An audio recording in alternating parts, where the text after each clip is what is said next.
Salut à toi, j'espère que tu vas bien. Depuis plusieurs décennies déjà, lorsque l'on souhaite conserver une réserve de valeur sans parler d'inflation, eh bien, on va stocker cet argent sur un compte en banque ou en cash.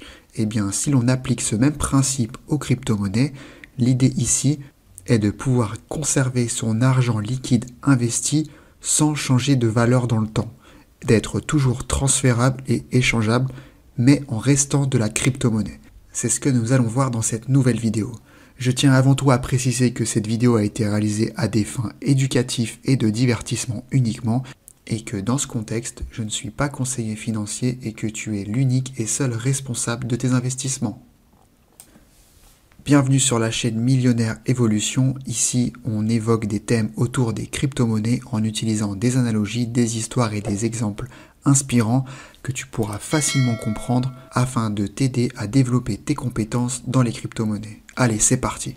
Tu l'as compris dans l'introduction, aujourd'hui on va parler de stablecoin. Alors qu'est-ce qu'un stablecoin techniquement ? Un stablecoin est en anglais un utilities token, c'est-à-dire qu'il est construit sur la blockchain d'un autre coin.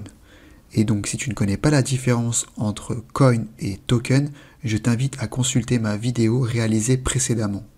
L'objectif d'un stablecoin est finalement de créer une crypto qui n'est ni volatile et qui ne change pas de prix dans le temps. À première vue, elle offre une certaine souplesse et confort afin de pouvoir échanger facilement des autres crypto-monnaies plus volatiles avec de l'euro ou du dollar. On va le voir aussi, mais ce n'est pas toujours vrai, elle offre aussi plus de confidentialité et de sécurité vis-à-vis des crypto-monnaies, tout en offrant plus de stabilité et de confiance dans la monnaie fiduciaire. Si ce n'est pas déjà fait, je t'invite à t'abonner à la chaîne Millionnaire Evolution et si possible me mettre un petit pouce bleu, cela m'encouragera fortement au développement de la chaîne. La plupart du temps, un stablecoin est adossé à un dollar ou à un euro, c'est-à-dire que sa valeur ne diffère jamais du prix du dollar ou de l'euro. Contrairement par exemple à Bitcoin, qui est une crypto-monnaie qui a été créée pour être utilisée comme une réserve de valeur.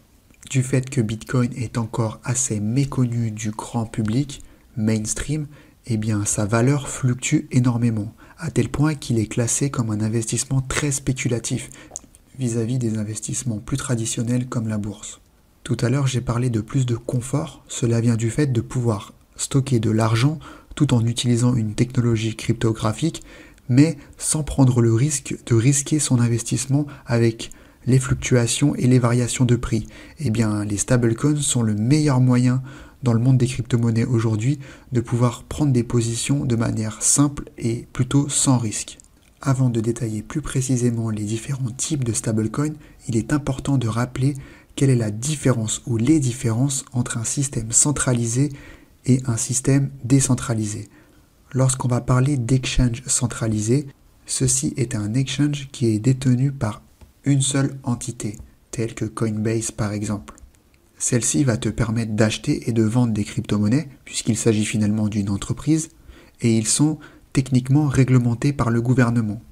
Un système plutôt décentralisé, comme un exchange décentralisé, n'est pas géré par une entreprise ni par une seule entité. C'est plutôt une communauté de développeurs par exemple, qui va travailler ensemble afin de contribuer à l'amélioration de l'exchange décentralisé par la modification de code qui sera, pour la plupart du temps, voté par la communauté. En crypto-monnaie, on parle souvent de DAO. Si tu ne sais pas ce qu'est une DAO, je t'invite à regarder ma vidéo sur ce sujet. De par la nature décentralisée de cet exchange, un gouvernement ne peut pas réglementer ou contrôler ou même fermer ce moyen d'acheter des crypto-monnaies, contrairement à Coinbase. Ceci permet de manière très facile et assez anonyme de pouvoir échanger ces crypto-monnaies, typiquement de l'Ethereum ou du Bitcoin, contre des stablecoins. De cette façon aussi, tu n'auras pas à payer des frais importants quand tu vas échanger tes crypto-monnaies. En tant qu'investisseur, l'idée aussi est de pouvoir spéculer sur le prix d'un actif un peu plus spéculatif comme le Bitcoin et ensuite, une fois qu'on aura réalisé sa plus-value, de pouvoir récupérer l'argent gagné en stablecoin. Si je prends un exemple très concret avec des chiffres qui ne sont pas du tout vrais aujourd'hui, si j'achète 100 bitcoins pour 100 euros aujourd'hui, eh bien si le bitcoin passe à 10 000 euros par unité, je vais vendre 50 bitcoins, ce qui va correspondre à 500 000 euros, et ainsi récupérer ces 500 000 euros en stablecoin. Maintenant que j'ai ces 500 000 euros en stablecoin, le prix ne va pas beaucoup varier. Et là, je vois que 6 mois plus tard, le prix du bitcoin a chuté à 500 euros l'unité. Je vais donc racheter mes bitcoins, et donc on peut le remarquer, je vais pouvoir doubler le nombre de bitcoins pour la même somme, et ainsi de suite pouvoir faire fructifier mes bitcoins dans le temps, et ainsi gagner encore plus d'argent. Une autre technique d'investissement est la prise d'intérêt sur des cryptoactifs. Tu l'as certainement remarqué, certaines cryptos telles que l'Ethereum permettaient à une certaine époque de gagner un certain pourcentage d'intérêt en stackant tes Ethereum. On peut donc imaginer qu'à chaque fois que tu vas récupérer les intérêts générés, eh bien tu les convertisses en stablecoin pour ainsi stabiliser cette prise de bénéfice.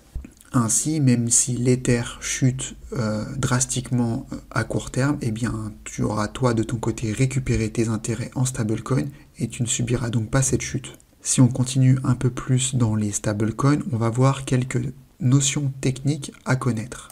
Dans les stablecoins, il existe deux types d'actifs. Il existe les stablecoins collatéralisés et les stablecoins algorithmiques. Ces mots doivent certainement te paraître très drastiques, mais je vais te les expliquer de manière très simple.